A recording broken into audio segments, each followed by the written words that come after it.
Ladies and gentlemen, Dr. Stephen Anderson, Republicans Abroad Chairman. I'm sitting here with my dear, good friend, Joshua Atkinson, the Dubai Director for Republicans Overseas. We thought we'd come to you live with a little bit of our perceptions on the Republican Party, on how people feel about the Republican Party, what's been going on at the convention. So we thought we'd share some thoughts with you and see what we have to... And today we're going to be speaking about how to help reshape the perceptions of Republicans and also give some insights onto the Republican National Convention that's happening right now in Cleveland, Ohio, which not only the U.S. media has been watching, but globally. I believe that there's been eyes all across the world watching the Republican National Convention, and we're here to share some insights about that. So Steve, what are some of the thoughts that maybe be wrong perceptions about Republicans? Well, I would say there's quite a few, unfortunately. Otherwise, we would, there would be no need for Democrats. No, the bottom line is that we're stodgy. We're from the 20th and 19th century. That we're predominantly a male, white Anglo-Saxon party. When in fact we're a diverse party. We have many different values and different concepts on various issues, even within the party. We are like the United States itself within the party. We have, like I myself am a conservative on the economic side, but a social liberal for the most part, having been born and brought up in the United States, whereas yourself, maybe a bit different. Yeah, conservative on the economic and more conservative on the social side as well. So, we are in the same party, but we have different views and we respect that and we work together to accomplish goals for the greater good. I think that one of the biggest issues that maybe people have is because we approach similar problems, Republicans and Democrats have, we may agree that there's issues that need to be taken care of. We have different ways of approaching it. And there is an issue, I think, that, no offense to the Democrats, but they've gone off a bit far, leaving what we started with. We were more wanting to stick with the Constitution and Bill of Rights. Mm-hmm. We feel that it is a static document, whereas Democrats maybe feel that it's something that's flexible, that can change over time. And we feel our fundamental rights that we were given are God-given rights. Mm-hmm. We call them God-given rights for very good reason. Whereas they think that, well, those, when you talk about guns, for example, well, those were muskets that he gave.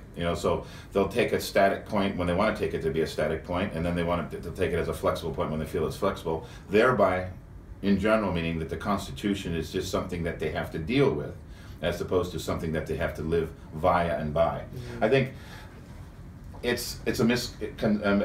people perceive us as Republicans as, because of that, not being in the 21st century, when in fact we very much are.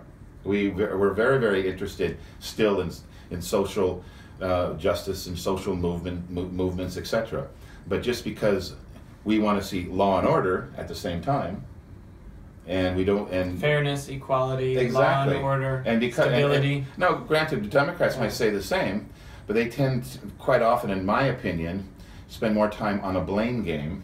Yeah. As opposed to personal responsibility. Yeah. Steve, one of the big differences I see between the Republicans and Democratic parties is that Republicans seek that the government is there to serve the people. Sometimes it can seem that the Democrats are there, they think the people are there to serve the government. Which is completely, if anybody looks back in our history, that's absolutely ridiculous, and it's something that has only been changed radically. It changed over time, I'd say, since the 70s, when you had the McGovern era, and we started having Walter Mondale, and we had people more and more to the left. Ironically today, it's very funny, when I look back at the speeches of John F. Kennedy, he was the Democrat, he was more to the left. He sounds like a conservative Republican today. And it's shown how far our society has moved to a more leftist liberal stance. Now, that does not mean that the stance that we had for the prior 170 years, that there was anything wrong with it. It's just that people got more and more, and the Democrats have more and more pushed the concept that the state, for lack of better terminology, is your daddy. You, in turn, are a serf, basically, in one respect. We grant you the right to work. We grant you the right to do things. And for that right, you will be paying what we tell you to pay you in this tax, that tax, et cetera, et cetera. These rights are the rights that you have. I think for me, it sums it up best for me. I remember, and now 40 years in the making, I can remember something my uncle, who was a socialist in Sweden, said, and I couldn't figure it out. And this kind of reminds me of America today. I was getting so upset. There was a law in Sweden about everything. Every time I turned around, I can't do this, you can't do that, you can't do that. Very good-natured socialist. Finally, one day, he got very angry with me, and he said, Stephen, that's your problem.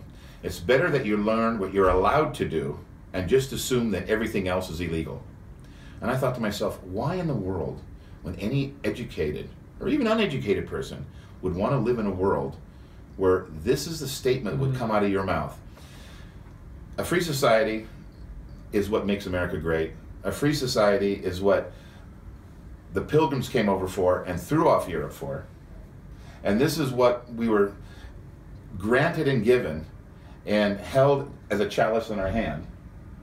And the Democrats, unfortunately, no offense to them in one respect, but they have squandered that beautiful right into bringing us back into a style of government that only the very happy socialists in Sweden and others would say, wow, you guys are going in the right direction. It's the state over the individual as opposed to the individual over the state.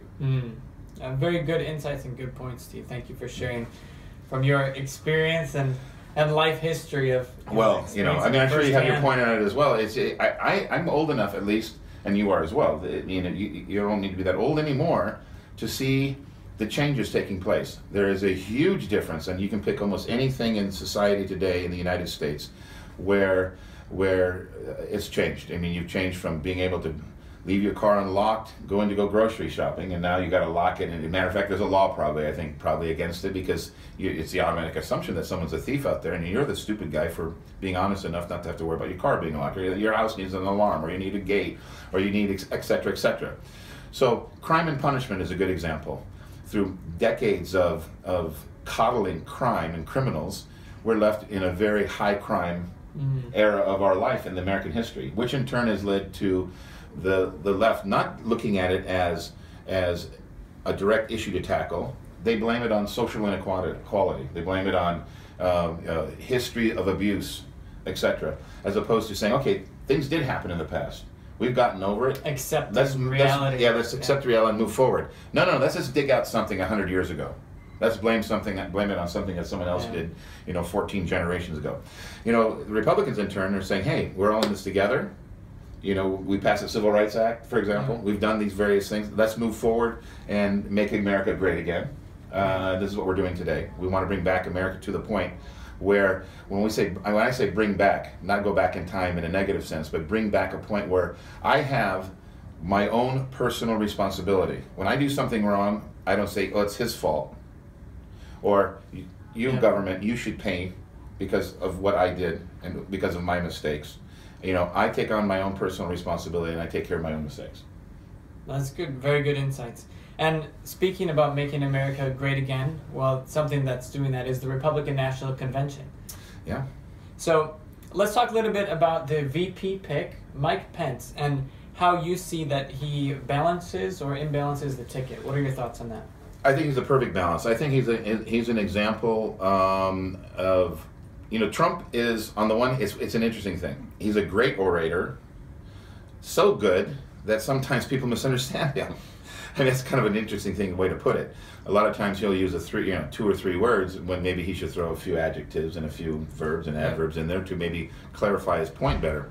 Especially for the international audience. Especially for the international audience, when he says a few things and everybody automatically assumes, that generality. Your understanding as a European or a foreigner, as far as generalities are concerned, are different than a guy from Arkansas. And that's the problem. It should be a little bit, and now that's the importance of what I want to get to now. He's surrounding himself with fantastic people. These people, and Trump himself is a fantastic person. I'm not saying he's not himself a fantastic person. The point being that he has a career being in front of the television. He has a career as a businessman, and a very good one at that. The people he surrounds himself with have a better understanding of day-to-day business on governmental, political level with the average American citizen, because that's what they've been doing day to day. Yeah. So And they understand where things have come from and where things have gone in the due process, in a process of law. So whereas maybe we as a citizen might say, hey, I'm fed up with X, Y, and Z. He can say he's fed up with X, Y, and Z. These people know how to make it happen, and happen quickly, through the Congress and through the way our government runs and is effectuated. And that's similar to what George Washington, the first U.S. president, did, is he knew that it was important to surround himself with experts in each of the different fields and areas of government, because he as one individual could not manage or handle all that. He knew that in order to have a successful start to the country and a successful growth of the country, you have to surround yourself with experts in their field that can really bring about that success. Well, you think about it. You have the VP pick. You have Newt Gingrich. You have Carson. There are very, very fine individuals, very bright individuals. And the important thing too, I think, is these are individuals that in this time and point in American history of Americans, quite frankly, on both sides of the aisle, as we would say, and this election showed it, had become tired of the status quo. And they wanted some major changes to take place in government. They wanted something to be done and not just said. So in this case, and that's what electioneering is all about. In this case, at this time in history, this is a perfect opportunity for somebody as Trump, from the outside, as a very wealthy American who has lost it all, got it all back, lost it all, got it all back, knows the American system, and has achieved greatness in the American system, where he can say, hey, you can do that too, but we've got huge problems we got to deal with. It's becoming more and more difficult. And who is it becoming more difficult for? Not the state. It's becoming difficult for you as a citizen, because the state has always, over time, they have to show their usefulness for some reason by creating a law on top of a law on top of a law. If you look at the party platform talks about scrapping lots of these laws, one. Two, if you don't mind me diverging into that, also talks about that the president is the president of the United States, and he oversees, as a president, the people who create law and are mandated to create law is Congress. President Obama has skirted that issue way too many times, where you need 66%, or 67%, you need 2/3 of the Senate to move a law through and create important law.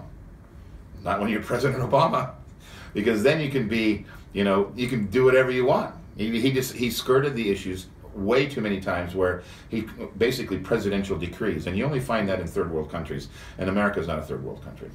Yeah, that's a good point. Well, let's take a break now, and let's show some clips from the Republican National Convention. I've got a few great clips for you. Now, he may not always tell you what you want to hear. You may not always agree. And it may not always be politically correct. But when your father's Phil Robertson, I'm used to that, okay?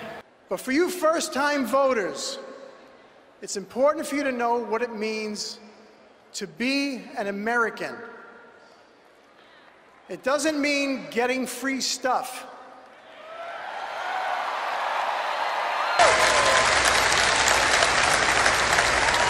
This election will make it happen.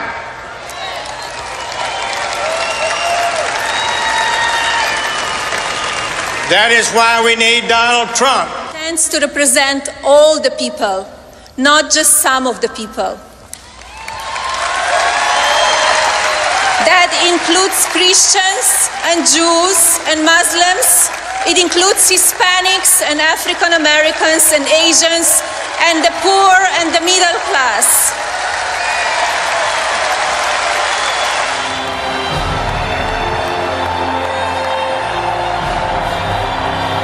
I humbly and gratefully accept your nomination for the presidency of the United States. I will present the facts plainly and honestly.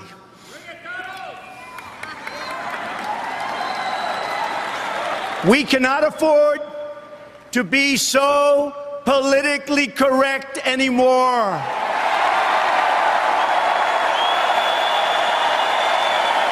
So if you want to hear the corporate spin, the carefully crafted lies, and the media myths.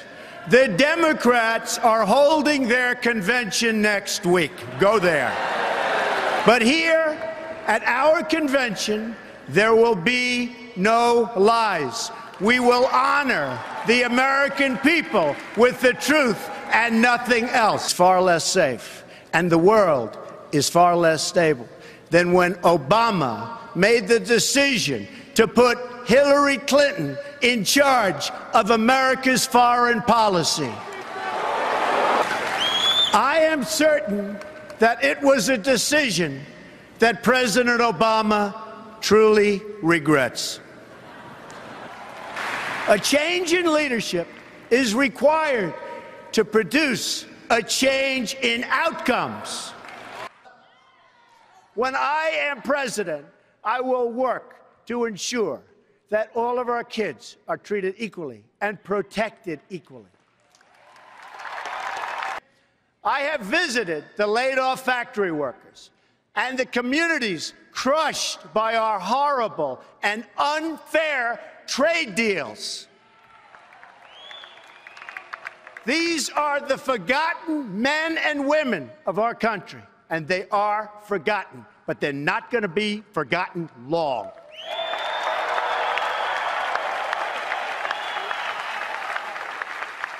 These are people who work hard, but no longer have a voice. I am your voice. We are going to be considerate and compassionate to everyone. But my greatest compassion will be for our own struggling citizens. My plan is the exact opposite of the radical and dangerous immigration policy of Hillary Clinton. My opponent asks her supporters to recite a 3-word loyalty pledge. It reads, "I'm with her." I choose to recite a different pledge.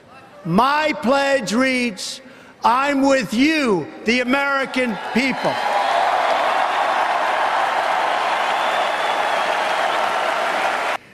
We will make America strong again. We will make America proud again. We will make America safe again. And we will make America great again. God bless you and good night. I love you.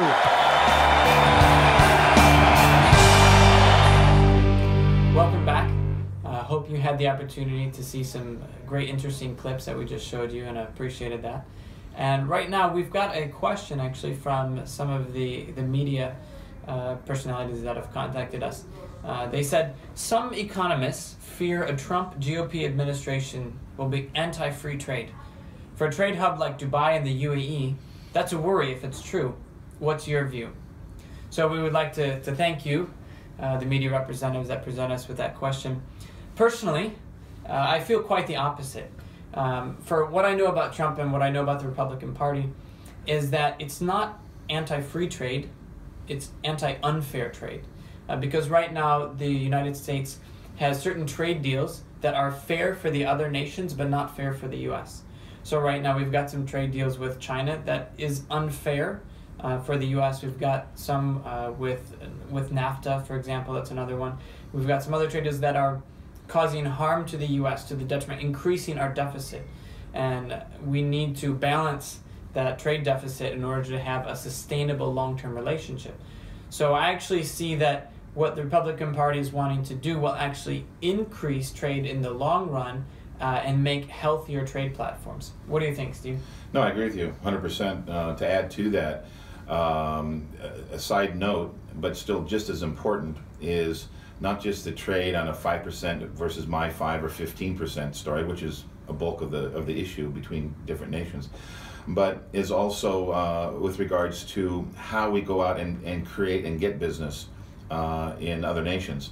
And having been myself involved in this, where you have many of our, I'm not going to talk about people or countries that we don't have great relationships with, but talking about our closest allies, where we have countries who will go out after the same deal, and we will have as a charter, and they do too, but we have, and we put gumph behind it, where as far as fraud, or you cannot get a deal by paying off a general or a government official, as I don't care if you do it as a consultancy fee or as a direct payment. That is illegal, and you rightly so should go to jail for that. Now, having said that, that's the United States.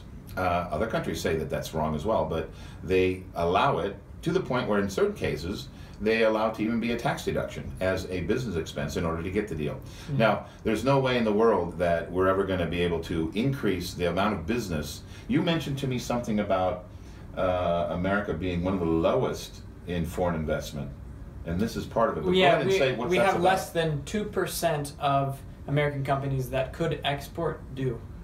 And so that's something that we want to increase, the percentage of American companies that export and that are engaged in international trade and foreign direct investment, encouraging U.S. companies to invest overseas, which also is a very small percentage of those that could do. And this is part of the Republican National Conventions and the Republican platform's framework, is we want to increase the international trade and increase the positive through fairness. growth. Yeah, through fairness. But and fairness including how our foreign partners, not just our, you have enough issues where I build one kind of car and you build another, and we're both trying for the same customer, but if I behind the back pay that customer $2,000 in his pocket, for taking my car, that doesn't seem like a quite fair deal, does it? Yeah. I know that's a simplistic way of looking at it, but that's how major deals are done around the world on behalf of our trade partners, and it's got to stop. Yeah. He's got to say that when that is noticed, we have to talk to that government and say, listen, we cannot work together in this way.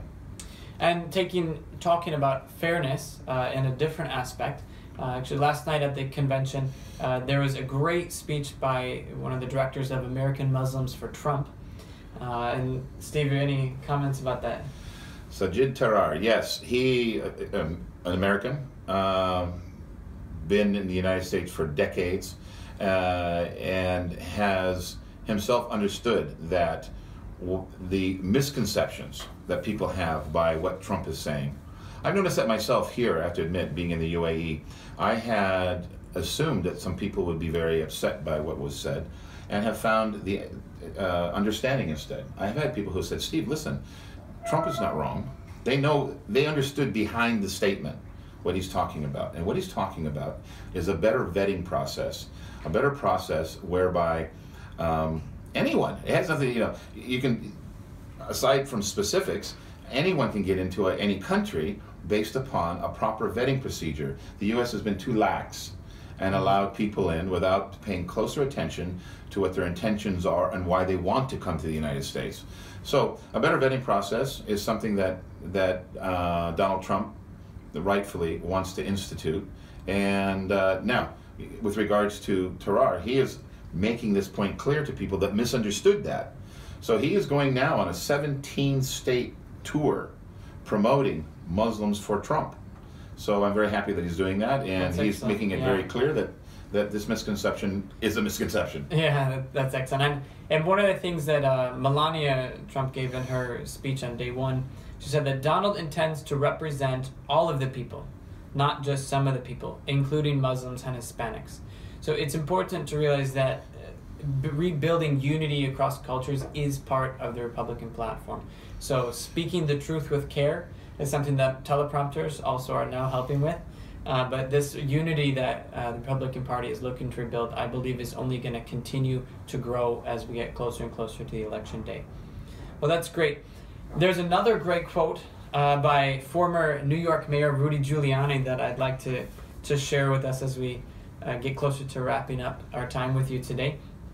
He gave a great speech that actually brought the audience to their feet, a really charged speech that he gave earlier in the week. He said, one of the quotes he said is, "When police come to save your life, they don't ask you if you're black or white. They just come to save you." And I feel that's very important, that the government is there not to pick if you're black or white or red or green or pink or orange or what religion you are or how old you are. It's not there to ask those questions. The government is there to serve the people. The government is there to take care, to protect those who cannot protect themselves. That's one of the foundational, fundamental principles of what a government should be. And that is what we as Republicans believe also should be. So I'm very thankful to former Mayor Rudy Giuliani. If you ever do see this cast, thank you for that. And any comments? Well, I mean, I agree. I mean, I concur. I concur, Dr. I concur. Just like any, like an automobile, you got to take it in for tuning depending what kind you have, every 2 to 10,000 miles. Of course, there's going to be issues that develop, and we just have to fine tune those issues that do come up. The overall statement that you made and the overall statement that Giuliani stated is absolutely correct. Are there some things that we have to deal with? We all understand that there is. We're all and because we know it, we're going to tackle it and we're going to fix it. We're all Americans and we're all in this game together as American citizens. So that is part of the game plan as well. It isn't a tacit only, we know we have problems, but we also know what we're going to fix those problems. Yeah, definitely. Well, that's good. I really appreciate you sharing, and we appreciate you for watching today. I'd like to close with sharing some comments from an interview from Dr. Ben Carson. And one of the news reporters recently in the last 2 days interviewed Dr. Ben Carson and says, so why are you supporting Trump now? When earlier on in the campaign, he was, vilely saying some pretty hard things against you. And Dr. Ben Carson said one of the most impressive things I've seen from a former presidential candidate and from the politicians, I think, all year. He said, this campaign is not about me. This election is not about me. It's about the American people. So I have chosen to forgive Donald Trump for some of the things that he said about me and the bantering that was going on when they were fighting for the nomination. And he said, you know what, I'm supporting him because I want the best for the American people. I'm supporting our party because this election and this campaign is about the American people. It's not about me. So he said, I'm going to help my party be as successful as it can be to move forward. And so with what Dr. Ben Carson's position is on this, I mean, he actually floored the reporter she's like, wow, how did you do that? He floored the reporter. And this is something I believe that others in the Republican Party, politicians, former presidential candidates who are trying to vie for that ticket spot, should come together. Should let bygones be bygones, forgive the past, and focus on the greater and bigger common good. And this is what government should be all about, is coming together, unifying, and saying, how can we build up America together? How can we build up our nation together? So thank you very much for your time. Exactly. Thank you. Thank you for joining us. May God bless America, and may God bless the UAE.